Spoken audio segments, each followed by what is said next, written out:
High বন্ধুরা, কেমন আছো? আশা করি তোমরা সকলেই ভালো আছো। তোমরা সকলে সবসময় ভালো থাকবে, এটা চাই, আমি দোয়া করি যে তোমরা সকলে সবসময় ভালো থাকবে। তো যাই হোক, আজকে আমি ভিডিও দেখাবো, সেটা হচ্ছে ডাবলু মর্কট আফরের ম্যান্ডারিন।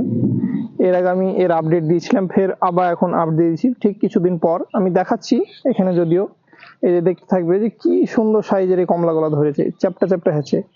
এই দুটো সবচেয়ে মোটা গাছের মধ্যে, তারপরে এগুলো আস্তে আস্তে একটু সরু হয়েছে, কারণ সব একসঙ্গে একইভাবেই মোটা হবে তার জন্য না।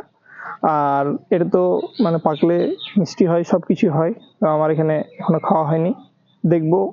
তবে আমার পার্শ্ববর্তী দেশ ভাইদের মুখে যেটা শুনেছি, ভিডিও যেটা দেখেছি, 5টা মানুষের যেটা রিভিউ দিয়েছে, খেতে নাকি খুব সুন্দর, ভালো।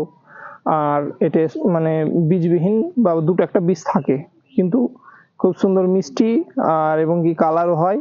আর এটা অনেক লেট ভ্যারাইটি কমলা। আমাদের যে কোনো কমলা কিন্তু ডিসেম্বর বা জানুয়ারিতে মানে পেকে যায় বা পেরে খাওয়া হয়, এটা আরও একটু লেটে পাকে, আর একটু দেরিতে পাকে, বা দেরিতে রাখা যায়, কোনো অসুবিধা নাই, রস শুকায় না। আর এটা হচ্ছে ডাবলু মর্কট আফরের ম্যান্ডারিন বা নারদা কোট। 3টে নাম, এই একই কমলার 3টে নাম: ডাবলু মর্কট, আফরের ম্যান্ডারিন, নারদা কোট। 3টে নামে এই একটাই কমলা পাবেন। তো গাছটা দেখেন, হাইট মোটামুটি অল্পই হাইট, তো খুব বেশি না।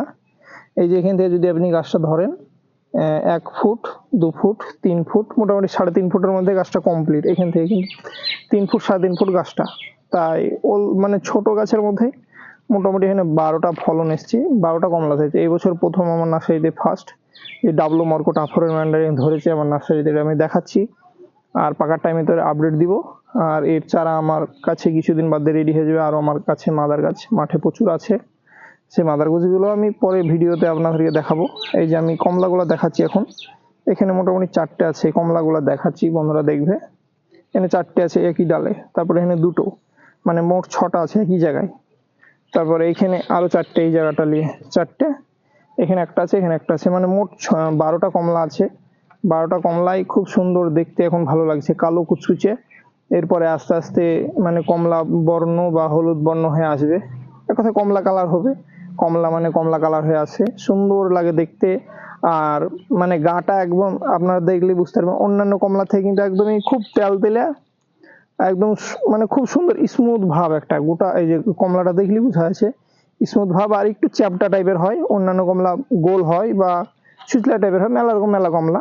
আর এটা একটু ভিন্ন, এটা একটু চ্যাপটা টাইপের হচ্ছে, এই যে দেখলে বুঝতে পারবে একটু চ্যাপটা টাইপের হচ্ছে। আর এর কিন্তু সাইজ অনেক বড় হয় তা কিন্তু না অন্যান্য কমলার মতো। যেমন দেখা যাচ্ছে একটা কিন্নু কমলা 250, 300, 350 পর্যন্ত ওজন হয়, কিন্তু এই কমলা কিন্তু অত ওজন হবে না, হয়তো 200 গ্রাম হবে। আর অন্যান্য কমলা 250, 300, 400 পর্যন্ত হয় আমার মানে কিন্নু কমলা, কিন্তু এই কমলা অত সাইজ হবে না, ওই আপনার 200 গ্রাম হাইস্ট হবে। আর এক কথায় খেতে সুন্দর। আর আমি তো রিভিউ দিব, বন্ধুরা দেখতে পাবে। আর এখন চারা রেডি হয়ে যাবে, আর কিছুদিন বাদ দিয়ে চারা পেয়ে যাবেন ডাবলু মর্কট আফরের ম্যান্ডারিন। তো যাই হোক, আর এতে আপনারা এরকম টাইপের যাদের গাছ আছে, তারা এরকম টাইমে অবশ্যই মাঝে মধ্যে মানে গাছে ফাঙ্গিসাইড স্প্রে করবেন, কারণ অত্যন্ত জলের জন্য, মানে বৃষ্টি হচ্ছে এখন, বৃষ্টির জন্য কিন্তু অনেকের এখন এরকম মোটা মোটা লেবু হয়েও কিন্তু ঝরে যাবে। সেই কারণে আপনারা ফাঙ্গিসাইড স্প্রে করবেন।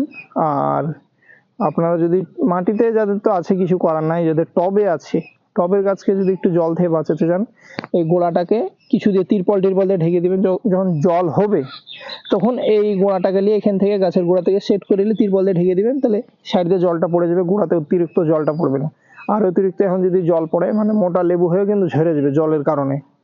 কারণ আমাদের এখানে মাটিটা একটু আলাদা, মানে ভেজা ভাবরা রস ভাবরা ধরে নেয়।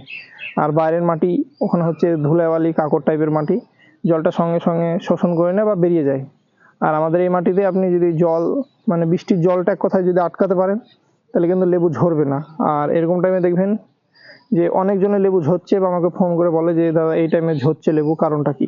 কিন্তু আসলে মেইন কারণ হচ্ছে অতিরিক্ত জল হচ্ছে, বৃষ্টি হচ্ছে তার জন্যে। তো এই কারণটা আপনাকে ঠেকাতে হলে মেন হচ্ছে প্রথমে জলটা প্রতিরোধ করতে, মানে জলটা এখনো যেন না আকাশ থেকে পড়ে, গোড়াটা সেইভাবে ঘিরে দিবেন।